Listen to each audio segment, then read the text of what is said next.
What I'm going to talk about today is kind of somewhere between kind of digging into some paperwork, but also telling you a couple stories as we go.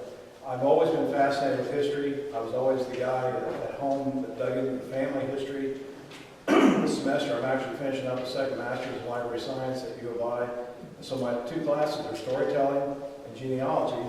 So I thought maybe this was kind of a natural transition to try to put the two of those together to show you a little bit where you can start. We've talked about research, and everybody says, where do I start? And I heard Brent Morris say one time, start at your own lodge. That lodge has probably not been written about. There's a few books back here in the library that talk about some of the Illinois lodges, but those histories are very old by now. So you have an opportunity to dig into your own records. I'm going to show you some of these records as to what we've got. So these are types of records that you'll find in a lodge. They're probably in a box, they're in a closet, or shoved somewhere that they haven't seen the light of day, and maybe 50, or in some of these cases, it was almost 100 years.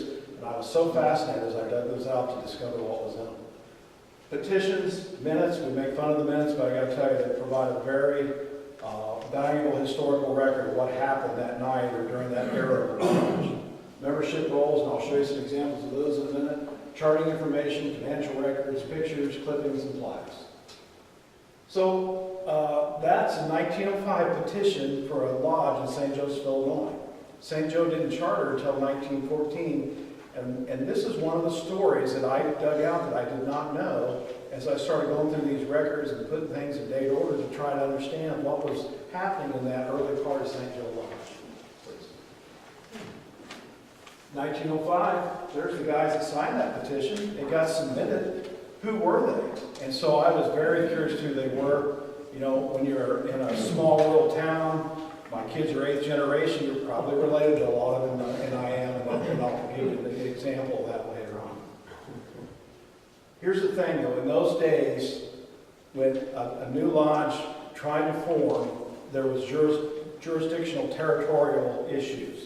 So a Blue Lodge in St. Joe was one to form, had to petition the 3 nearest lodges and ask for their permission to join. Now, the downside about St. Joe Lodge was that they were all members of Ogden Lodge, where Todd and I are also members. Ogden and St. Joe are 4 miles apart. We now share a high school, so we're really one community. But in those days, Ogden had about 250 members, and probably 60 to 80 of them were from St. Joe. And so St. Joe wanted to have its own lodge, and Ogden was concerned about the loss of members. They just built a new building. How are they going to pay for that building? So that last letter, Ogden said no. But here's Sydney, just down the road. They say yes. One of the things you discover about when you look at some of these old records is we glorify the past and say we've had all these Masonic speakers and all these things. I've got to tell you, when I looked at the attendance numbers in some of the meeting minutes, it's about the same, about 10%. Wow. So not much has really changed.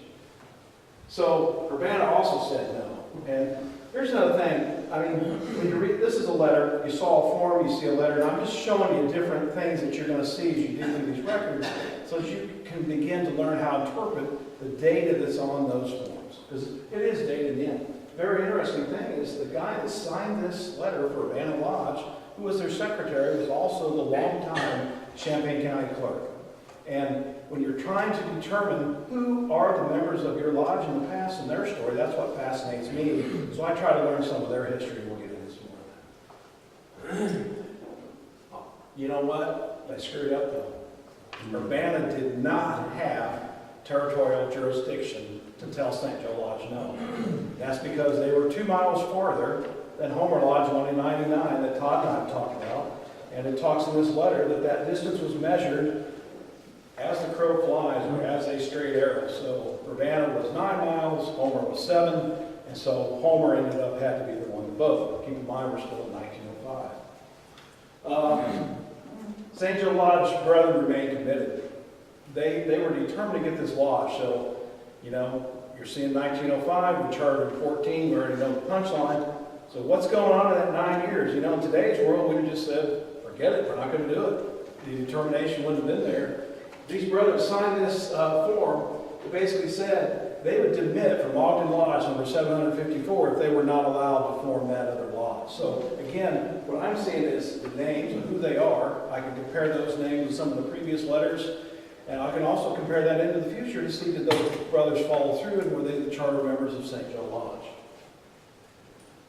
1912, skipping ahead here for the sake of time, it was back and forth. Ogden several times said no. Finally, a gentleman by the name of Dr. H.E. Davis was a dentist in St. Joe, led a delegation to Chicago where the Grand Lodge was meeting in their annual convocation. And in 11, it was denied. In 12, they were actually approved. And there's a whole series of letters that I brought today. If you're curious about also preserving history, I have taken all of our materials and I've got them in here so I can see them, so I can see that story when I look chronologically. So eventually, the Grand Master de Madera, I think, approved the dispensation in 1912 for those same brethren to have that lodge. This is an example of a letter that's also in here that talks about after they've gotten the dispensation to form a building association to put together the physical facility. So they had gotten permission to meet as a lodge. The question was where they were meeting. Temporarily, they were meeting in, I think it was a Knights of Pythias Hall that was also in St. Joe. Keep in mind, in those days, St. Joe was a small farming town of about 800 people.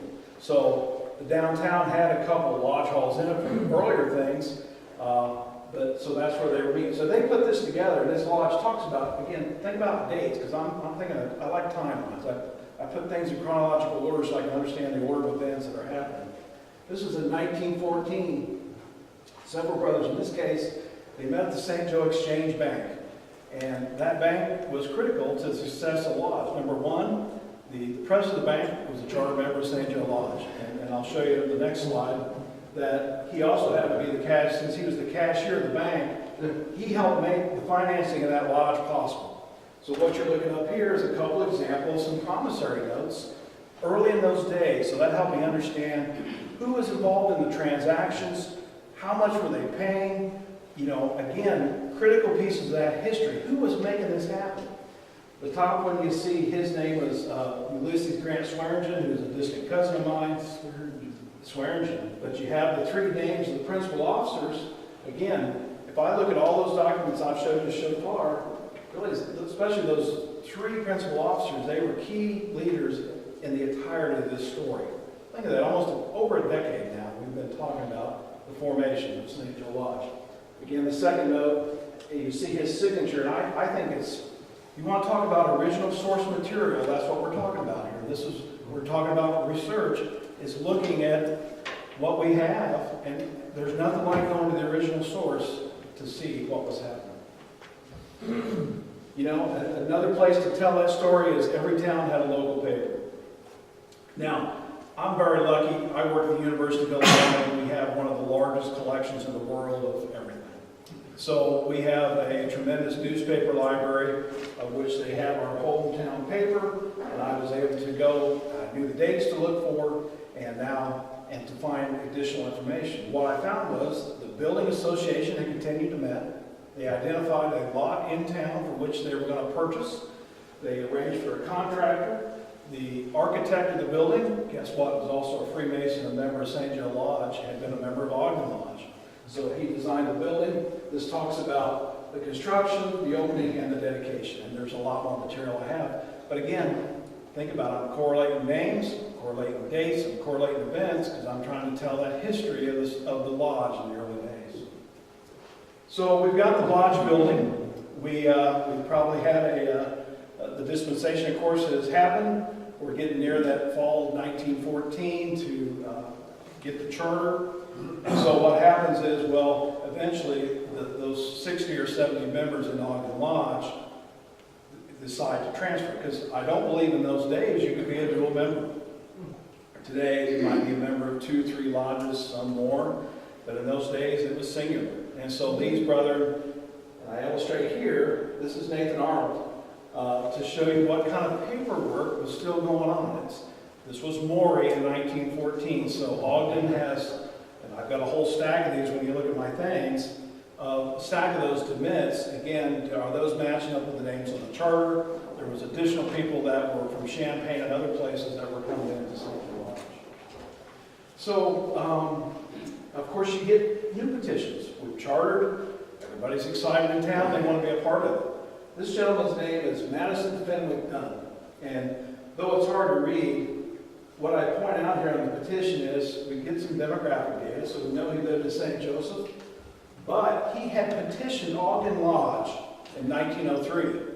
Remember, keep in mind, St. Joe didn't have a lodge, so if he was going to join, Ogden was the nearest community around, so he was going to come to Ogden and join.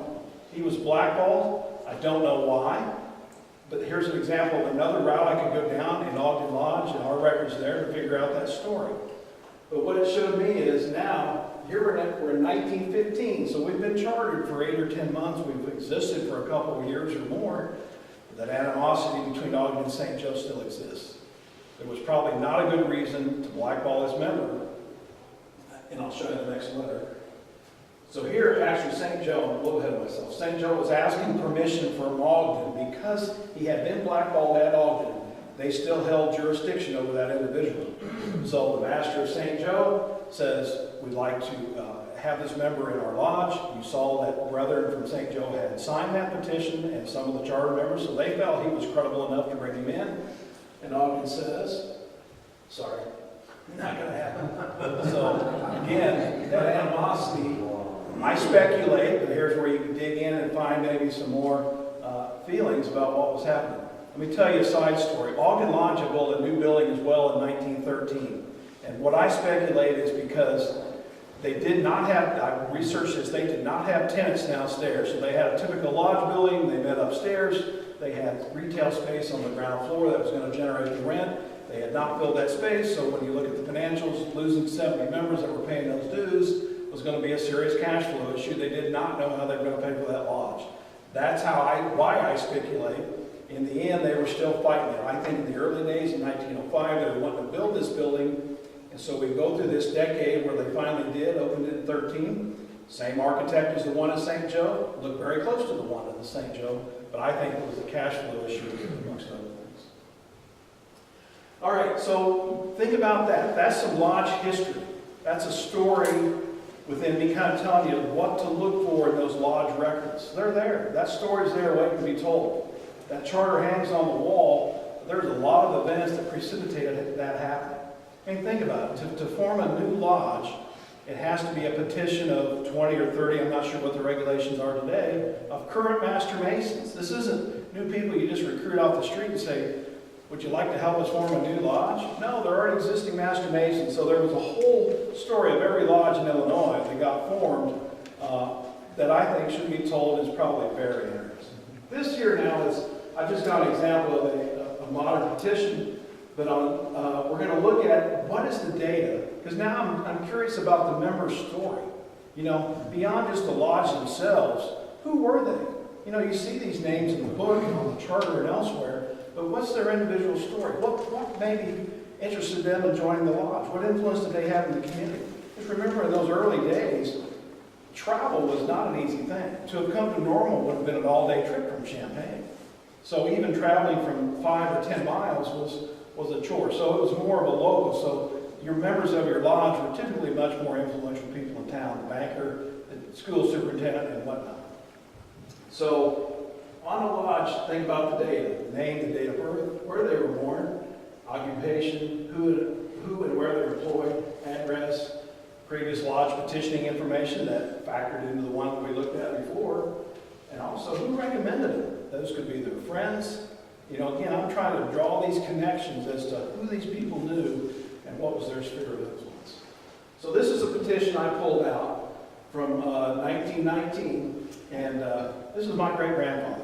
Now, I had no knowledge my great-grandfather was a master mason. He died in 1962, about 5 years before I was born. So I had no knowledge of it. Family had never said anything. So lo and behold, when I'm sifting through these records, I find that last name, that which was my mother's maiden name, and say, wow, I had no idea. So we're going to dig down onto him. One, because that's what I'm doing my genealogy project on. That's due next Friday. But to help, not to tell so much of my story, but his as an example of what you can find in these lodges. If you just dig down a little bit, and then talk about some other outside resources beyond the lodge records to help understand their story. So what do we learn about Earl Maddock from that petition? He petitioned September 10th, 1918. So the lodge was about 4 years old. I know just from other research that he was a farmer that lived about 4 miles north of St. Joe and Stanton Township. And Stanton Township is really considered part of St. Joseph Township. We're one community. It's a totally rural township. Their kids come to our schools, etc. So we've long been one community for quite a while. He was born September 13th, 1892, was 25 years of age. Remember, you had to be 21 years of age in those days to petition a lodge. That date gives me other things to look at in the census records and things that we'll look at in a minute.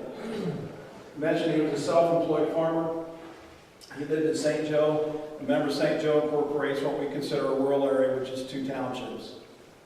He was recommended by W.C. Peters, Nathan Walker, and J.B. Dunn. And so those were other names I know through other research were also very prominent farmers in the St. Joe area. Petition referred to, so now we're digging out 3 more names. We're seeing who else was active at that particular time. C.R. Mills, Foster McCarty, and A. White. Scouting connection, Foster McCarty was one of the earliest scout leaders in St. Joe. Our troop was formed in 1914. I won't get too much today, but I've done parallel research for the same gentleman forming the lodge. Guess what? Those were the same gentlemen that were also forming the St. Joe Boy Scout troop, so we're both over 100 years old. The petition was reported on in 1918, voted clear at the November 18 meeting.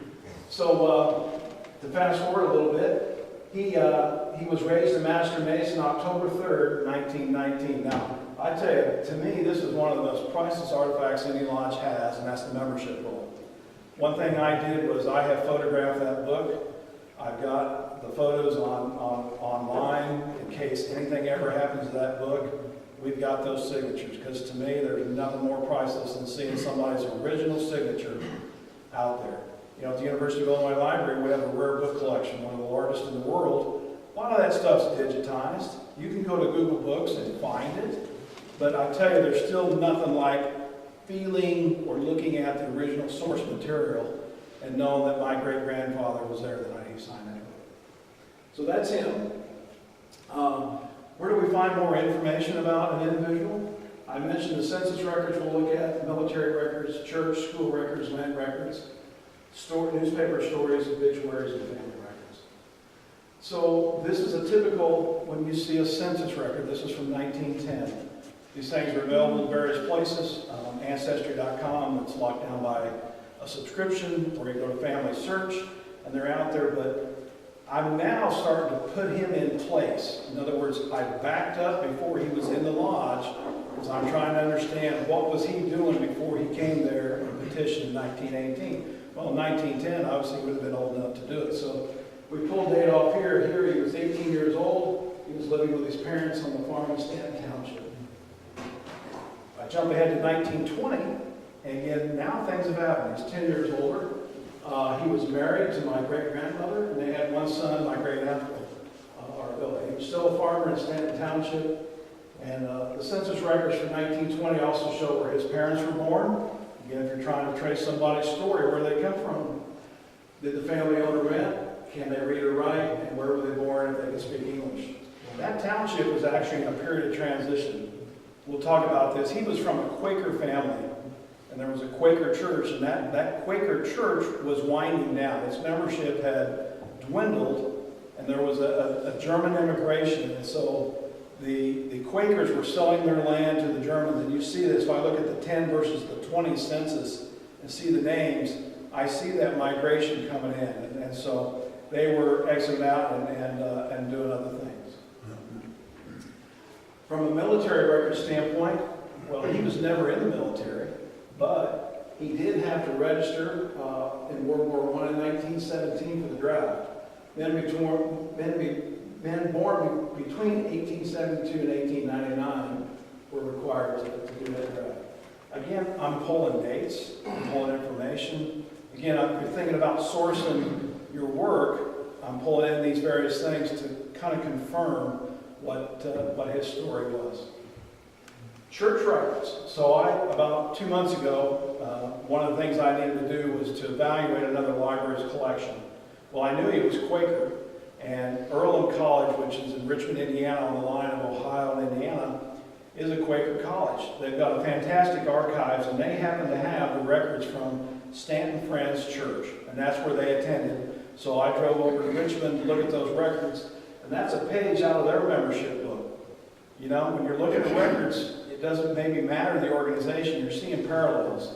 Entry, somebody's petitioning to come in, they're voted on or affirmative, whatever, and then they're starting to keep records of that membership. So this page you see up here shows that Earl, and he's very young in this picture, or in this log, was there. So I know the Maddock family was very prominent members of this church. I proved it because I looked through other things in these records. But he's listed there. So again, I think there's an interesting piece here between the Quakers and the Freemasons. School records. So this is something, again, I found online. I can get deep into where you find them. But he attended the University of Illinois, and he was a student in agriculture. And in my office at work, I've got his original grade cards that I found in a family Bible that was up in one of our farmhouses. So I'm very proud of it. So summary of what we learned about Earl. 1910 census, he was living in Stanton Township, 17, 18 years old. 1914. You notice I didn't go in order. Now I'm putting these in chronological order because I'm finding the pieces in different order. 14 is at U of I, 17 he registered for the draft, 18 he petitioned, 19 he was raised, 20 census he still living in Stanton, and I know he's a member of that Stanton church. So let me just summarize, because I don't want to get all the Earl's history. Really, the really point is to learn to tell that story. Your lodge contains a treasure trove of stories just waiting to be pulled out of there. That's one person, and I didn't even complete his story. Developing a basic understanding of these records can help you develop that story. Put some organization methodology around what you're looking at, and all of a sudden it's going to see some clarity. Conduct some research and use a lodge meeting to present your findings. Somebody asked, where do I start? Right there. Pull them out, pick one charter member, or pick out the time, what was happening in the country. Think about us, we were not in World War II yet, the country was gearing up, and so there's again stories to be told. Use other sources, some of which I've elaborated on, to find these stories, get started and enjoy it. So come see me in my main reading room. That's the reading room at the University of Illinois Library. We've got a ton of resources. A lot of those are online. I'm going to just show you some quick sort, and I can tell this to anybody that wants it because I don't expect you to write these down, but think of online sources where you can find additional information. Ancestry and family search that I talked about. Find a Grave is free. I guarantee you will find connections out there, and Find a Grave that has nearly every cemetery and every grave in the United States out there. Newspaper collection I mentioned. The Illinois Secretary of State. You may only think of that as a driver's license capacity, but Jesse White is also the state librarian. They have many things that are digitized out there. Lots of military records and other things. Digital library collections. Google we talked about. Archive.org and HoneyTrust. Let me tell you a story real quick about how all those books ended up out there. I worked for the dean. My dean was at the University of Michigan in the middle 1990s, and the University of Michigan said, we need to have greater access to these materials. He worked with Google, and that was the beginning of the digitization of all those books. So at U of I, we're still sending 6,000 to 7,000 books a month to Google that then digitize those, and they end up out here.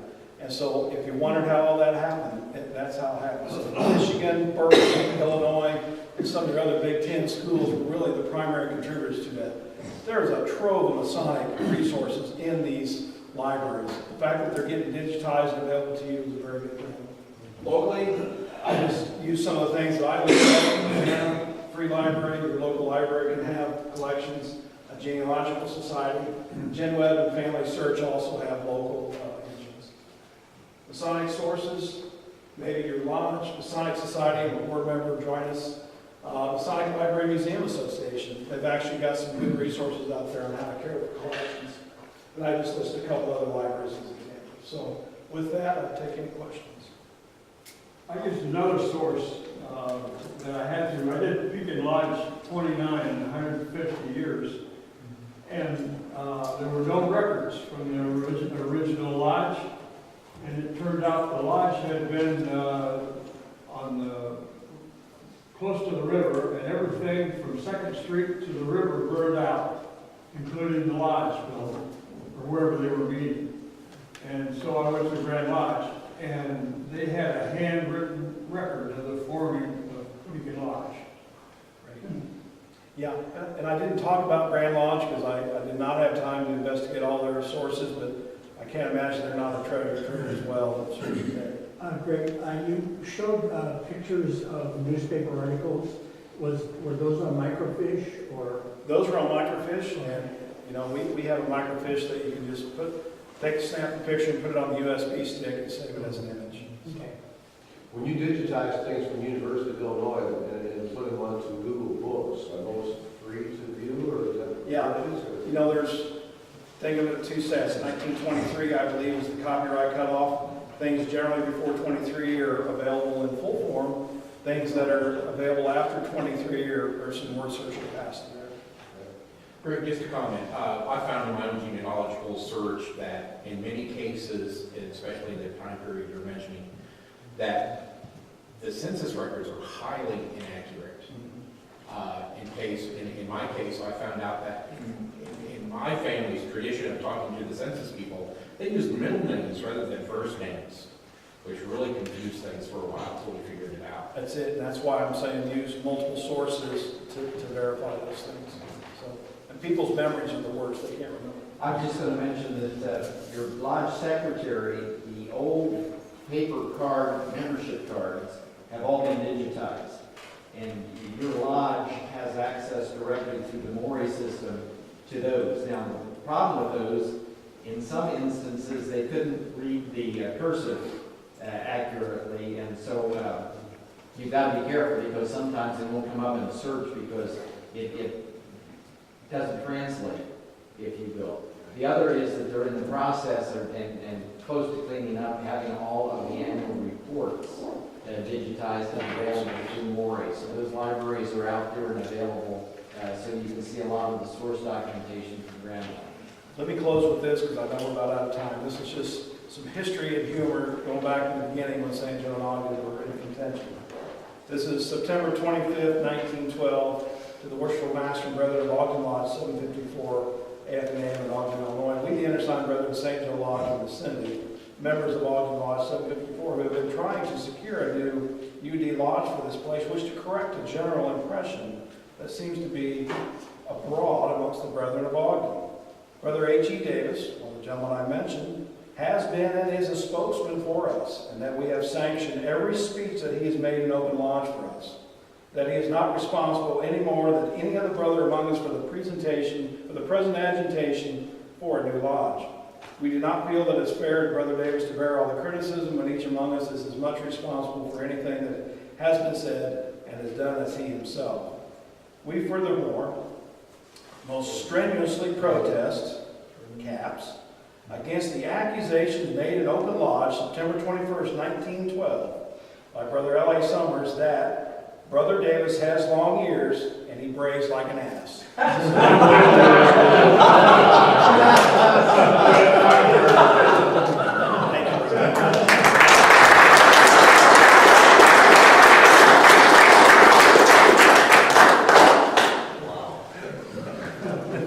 All right, we'll take a few minutes, let the next speaker get set up, and we'll be back.